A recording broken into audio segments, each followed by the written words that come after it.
Evolution also only iterates. So I recently began putting things down and compressing them into a couple of words, which obviously there is a huge data loss. Nonetheless, I wrote them down, and I wrote them down at a certain point at a certain space in my home. One of these is evolution also only iterates. In the last years, ever since basically growing up or beginning to grow up, I have been having this battle in my mind of whether it's better to make a very good plan, or if basically there is this one could also call it maybe a fallacy, because there is maybe a solution to this, at least for myself. I kind of found a solution. This problem of, okay, I make a plan and then the execution fails. So whose fault is it? Is it past me that made the plan, or is it current me that just fails to execute this plan? I made this plan to not eat this, and now I'm eating this. What is happening? Eventually I resolved this by saying, okay, it's the plan that's faulty, because the plan did not account for the variables that ultimately, made the plan not a good plan. So it's always, but this does not necessarily mean that it's the planner's fault, because the planner has only limited information, also limited time, and limited computational power. So the plan is only as good as it gets. Of course, one could now try to make the perfect plan, but one also needs to do other things, constrained time. One also has to do things with the resources one have, constrained computational power, and so eventually every plan is just a not very good plan. Of course, there are in the spectrum of bad plans to good plans, there is a lot in between, but and of course everything is in between, because good and bad is kind of the dichotomy of interpreting things with basically according to their results and according to their utility towards maybe an entity like a human. So why now this phrase, evolution also only iterates? I can't make the perfect plan, because the perfect plan would include all the things also that I cannot foresee. And I cannot make the perfect plan because I only have limited time. And I cannot make the perfect plan because I am only one human, and compared to the version of me that is as smart as 1,000 versions of me, accumulated together and combined in a network where everybody can speak to everybody and everybody can try new things, and then one could think basically, or get out of the problem of is there something smarter than human, by just saying, okay, probably 1,000 versions of the same human working together very efficiently are smarter than one human.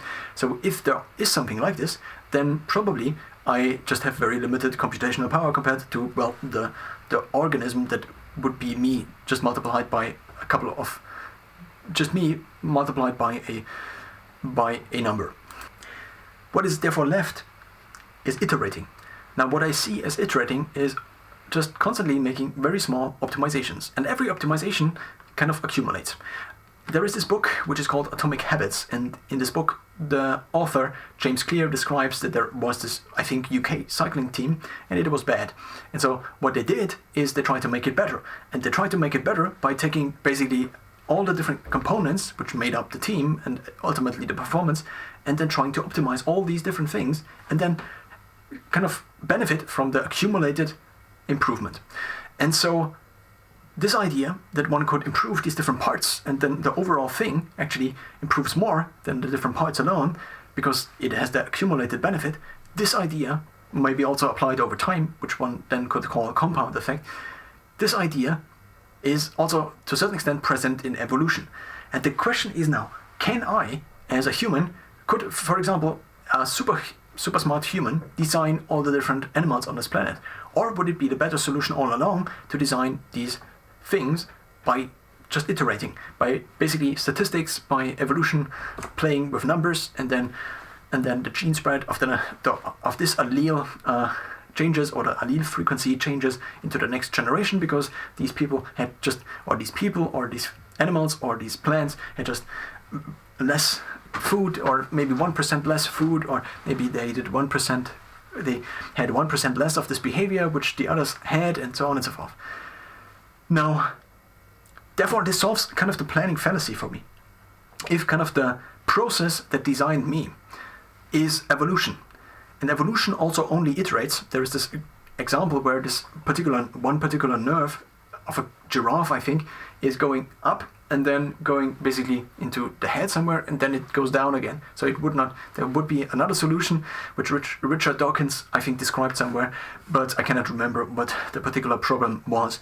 So therefore, if evolution also only iterates, I don't have to make the perfect plan. The perfect plan does not exist. Every plan will be terrible. The question is just how terrible. Of course, now this is an oversimplification, but this oversimplification serves the purpose of basically clarifying what I wanted to say with this to me.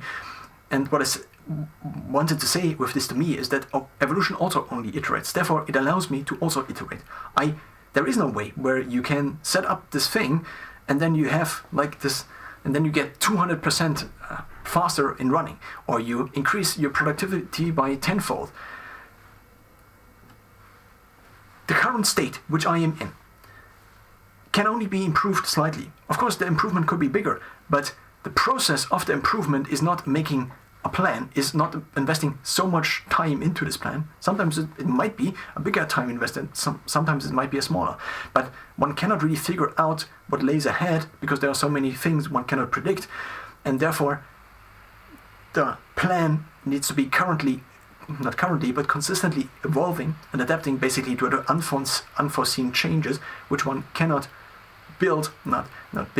cannot depict in the current model of the reality of the future I have in my head, or one has in its head, or one's head.